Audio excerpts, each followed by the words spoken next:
people at the end of the day, they want to help you. They want to see you Yeah. succeed. If you have great intentions, they're going to see that.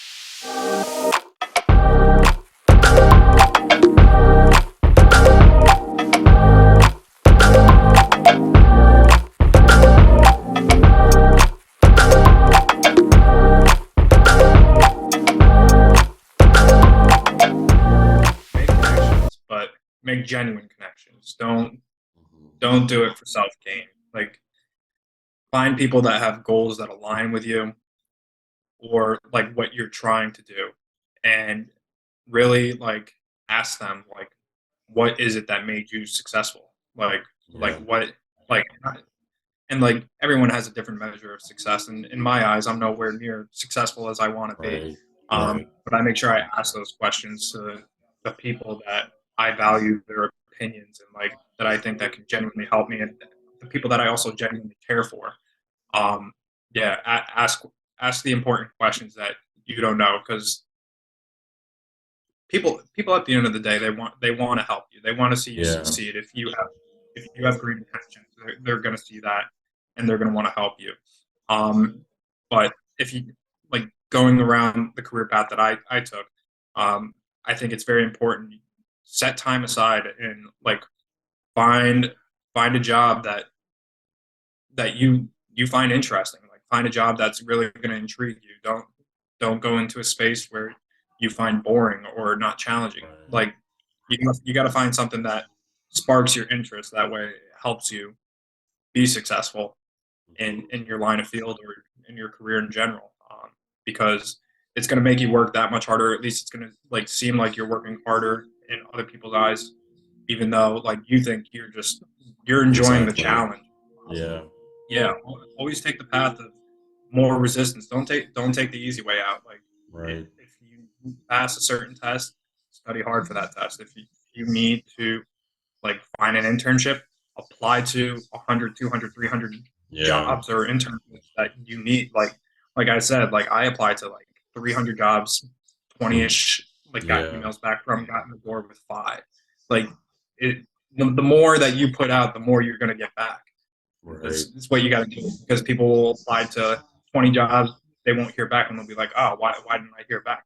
It's like, Yeah. that's Cause not just enough. You yeah. got you got to do more. Like, what Yeah. people have to realize in like today's corporate world is that your interview, like your resume, it doesn't even see the human eye when you submit Literally. it. It's a It goes machine. it goes through, goes through a scanner to Yeah. see like if you have those certain keywords that are applicable to the job that you're applying for, Right. and if it has X amount of keywords, then it's Yeah. gonna Like tick, it's pass them like, through. yeah, okay, yeah, pass them through to HR. Yeah.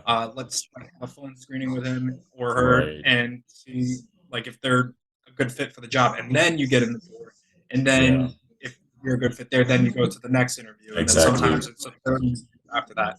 So, and I'm very happy to speak on like to anyone who's listening, like what you need to like get a good resume out there and everything. Like, I'm more Hmm. than happy to speak on that, give advice, because it's tough. It's It tough, but is. like It is.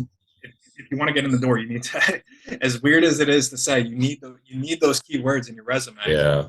If you're looking to get that type, if you want to go into this line of field, and this is anything in the corporate world, you got to have those keywords in your resume in order to get in the door. And if you believe in yourself that you are fit for the job, like, hopefully you kill it in the interview, you get an offer, Exactly. and you hit the ground running. Yeah, and I think just for anyone who's like very extremely capable, very smart, very talented, it's like you realize you just need to get into the door, right? You just Hmm. need to have that interview because you know you're going to kill that interview, right? But there are Yeah, all these steps of like, applying to 300, getting sifted down to 20, and then down to five, that it's just a grind, right? You have to yeah, go through it. yeah. It's tough. It's hard, but you got to pump those numbers up nonetheless. Literally, yeah, yeah, yeah, just to increase your odds. Hmm. Um, Exactly. still on this point about like, you talked about, successful moments or moments in your life that sort of led to your point of success. My next question is, what has been one pivotal moment in your life that has shaped your career? And the follow-up question is, what has been the greatest achievement in your career so far? Um, Biggest pivotal shift. I think joining the firm at JP Morgan and then working Right. under my boss. She is absolutely brilliant in every sense of the word. She is the hardest worker that you will ever see. She's in the office before everyone, and she leaves once everyone's gone. Wow. I'd So love to interview her. yeah, yeah, no, she's intense, but Yeah. she pushes every single one of us that are on her team to be Mm. like the best that we can be. Like, and she's helped me improve my technical skills, my product knowledge.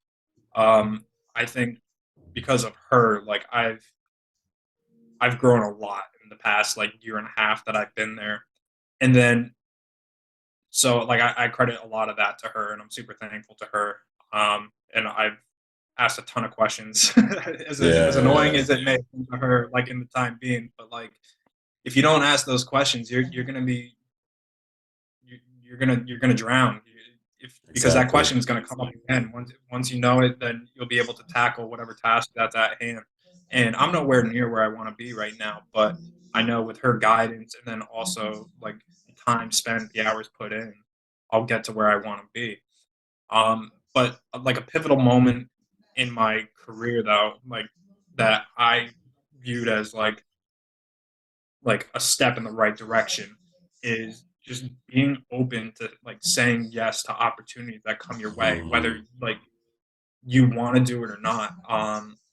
Because I was on the one book that was like an insurance based product. Then an opportunity came up. It was presented to myself. Like it was presented to our team.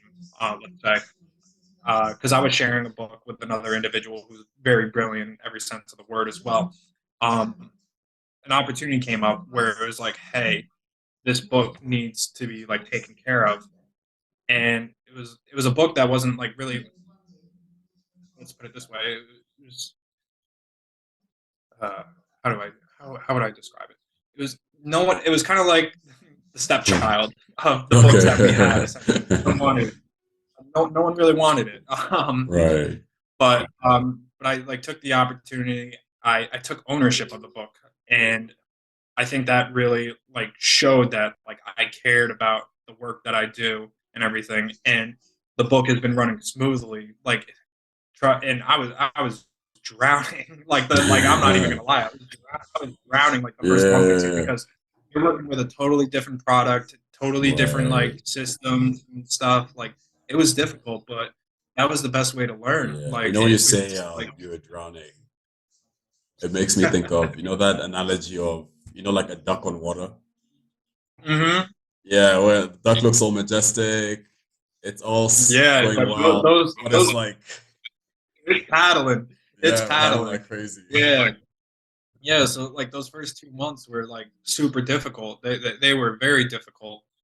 Um, and but it helped me learn because like through the struggle I learned, and taking the path of most resistance has like really helped me grow. And because of that, now I am venturing towards like doing like I still help with the old book a little bit when I Hmm. can.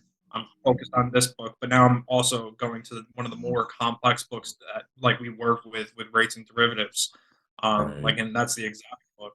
And I'm excited to like take that challenge on now. But I think it's because I stepped up to the challenge. Hmm. Like granted, like I could have said no. I would have been like, no, I want to Sure. stay on my current now and like do that for however many years and stuff, but I took the opportunity. Like saying yes to a challenging thing could definitely benefit a lot of individuals in their careers. Absolutely. Yeah, and when you're just telling Yeah. me a story, something I think about, it totally reminded me was the myth of Sisyphus.